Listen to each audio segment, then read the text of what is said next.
Paintbrushes. They are the conductors of your entire painting orchestral masterpiece. It directs paint, shows movement, and gives you specific textures and strokes.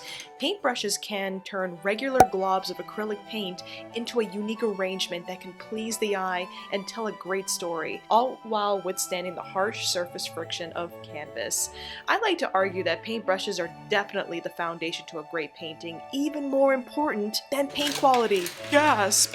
Your brush can make or break your painting, so understanding which ones you should use and what they can do to help you get an awesome painting is pretty important. So in this video, I'm going to show you what the best acrylic paintbrushes are and how you can use them for your next project. I'm Amanda the Buzzed Artist, and I'm ready to get painting. Yeah. Okay, Queen Bees, so before we go into what our brushes can actually do for us, we gotta first talk about brush anatomy. And every brush has the same similar components. Let's take this brush, for example. This is a 3/4 inch flat wash brush, and the different components of this brush are as follows. You first have the handle. Every brush has one, and some are made with plastic or wood.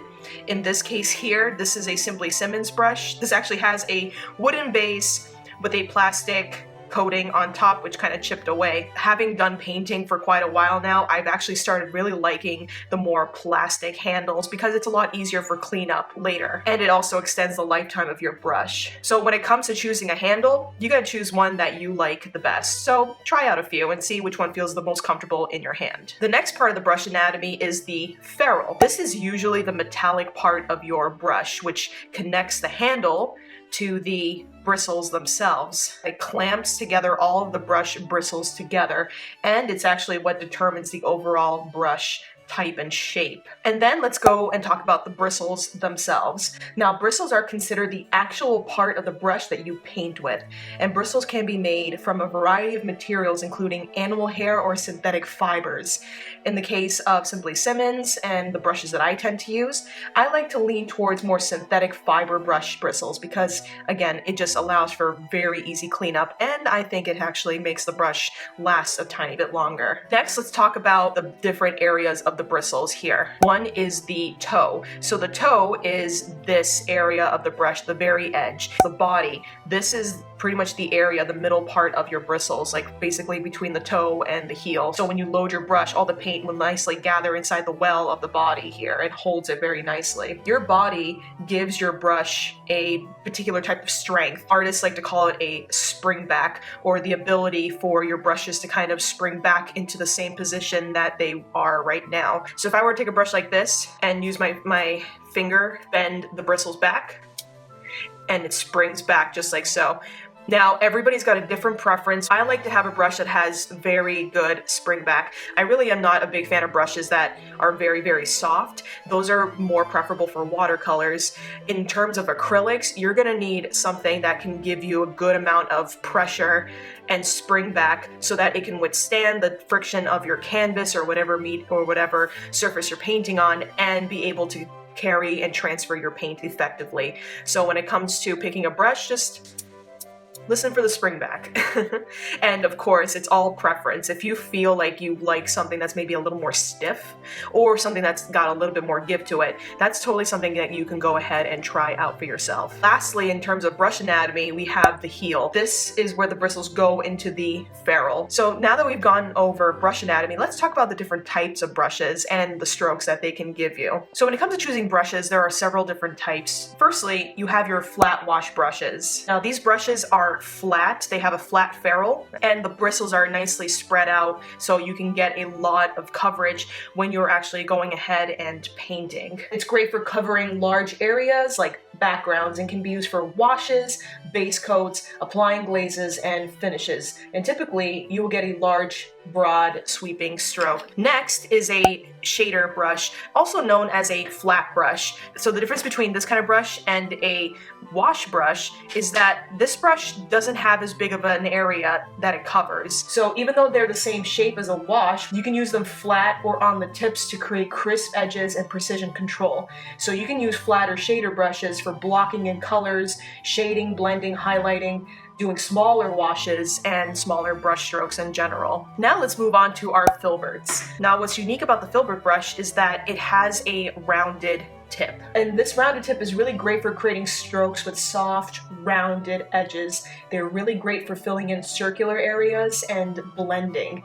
And my particular favorite thing to use filberts for is for soft looking objects like hair and clouds, because you can achieve those nice rounded, soft edges. The next kind of brush is a round brush. Ferrule itself isn't flat, it's actually cylindrical, it's circular in shape. Because it's circular in shape, the bristles all have the cylindrical kind of shape to it, and they all come down to a point at the toe. And what's really advantageous about using a round brush is that you can use it at its point or apply pressure to make thick to thin strokes. You can use this for detail work or filling in large areas. And I actually like using these for shadows. Now, another type of brush that I always use that I totally love are my detail round brushes. A detail round brush has a round ferrule, therefore the bristles will be nice and round, and they come to a very nice point. I love using detail brushes because I love making details in my art, and it really is the secret sauce behind making those nice crisp lines. They are really amazing for line work and for outlining, especially when I make my pop art, and the paint can actually be thinned out with water so you can create an even more inky consistency to create those nice, smooth, crisp lines. And so when it comes to detail brushes, they run a variety of sizes. For the most part, they'll usually start at 0 for a 0 detail round brush, and then they get smaller and smaller. So you'll see that this one here is actually smaller than this detail brush. It's a 2/0. And this one here is a 4/0, which is even smaller. So when you see fractions on your detail brushes, the higher the number gets, the smaller the brush tip will be, and therefore the smaller your strokes and your details can get. Honestly, I always recommend people start with a 0 detail round brush and kind of feel it out and see whether they like to go smaller or bigger, depending on their preference, like using like a round brush instead of a detail round. You may be wondering, okay, I have seen detail round brushes, but what is the difference between that and a liner brush? A liner brush really is the same thing as a detail brush, except that the length of the bristles are much longer. Like a good medium between getting very fine controlled details and longer flowing strokes. A beginner or somebody who has a certain preference, sticking with a detail round brush gives you the most control over your strokes, especially if you're just getting started or you want a little bit more control because you have a little trouble directing your paint. I always recommend going with a detail round as opposed to going for a liner. Liners are a bit more advanced. They have a little bit more of a give to them, so it's not for the faint of heart. One thing I do want to mention is a lot of paintbrushes, or most of them anyways, actually come with numbers on the handle themselves, and these numbers just represent the size of the brush, because you're not only just going to get one type of round brush. These round brushes will come in different sizes, right? So for example, this is a number 8 round brush, but then here is a number 3 round brush.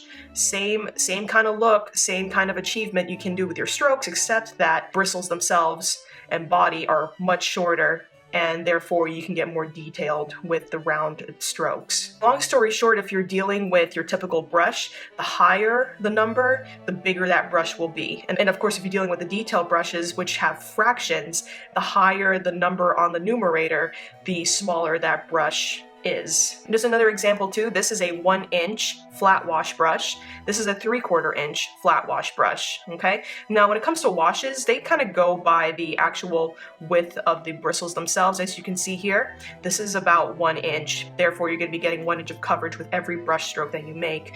And this is the 3/4 inches. But again, it goes back to numbers. The higher the number is, the bigger that brush and the brush stroke will be. So to help package this together and summarize exactly what we just talked about, I put a guide together to help you along, and you can download my Choosing the Right Brushes guide either in the description below or up in the cards here somewhere to see what each brush stroke can do and what it is best used for. So be sure to go ahead and check that out. I know that there's a bajillion other brushes that are out there that I did not mention here, like angled brushes and fan brushes, which They bring something to the table, but when it comes to choosing the brushes that can give you the most versatility, that can help you do the most stuff, the ones that I have shown you here today will get you there and will definitely help you achieve a lot of your painting goals. And that, my queen bees, is my recommended list of the best acrylic brushes that you can use for your next project. What did you think of my recommendations, queen bee? Is there a brush that you absolutely cannot do without in your projects? Comment below, let me know. I always love to hear from you, my darling, gorgeous, beautiful, wonderful queen bees. And of course, don't forget you can download my free guide, How to Choose the Right Brush, in the description below, which packages and summarizes everything that we talked about here today so that you are not overwhelmed and you can take a look at your own leisure and choose the right types of paints for your next project. So if you enjoyed this video, please be sure to give it a like and to subscribe to my channel. Hit that like button, you know what to do, so that you can see more videos like this from me to you in the future. Alright everyone, remember to love yourselves and always have fun with your art. See you all next time. Bye!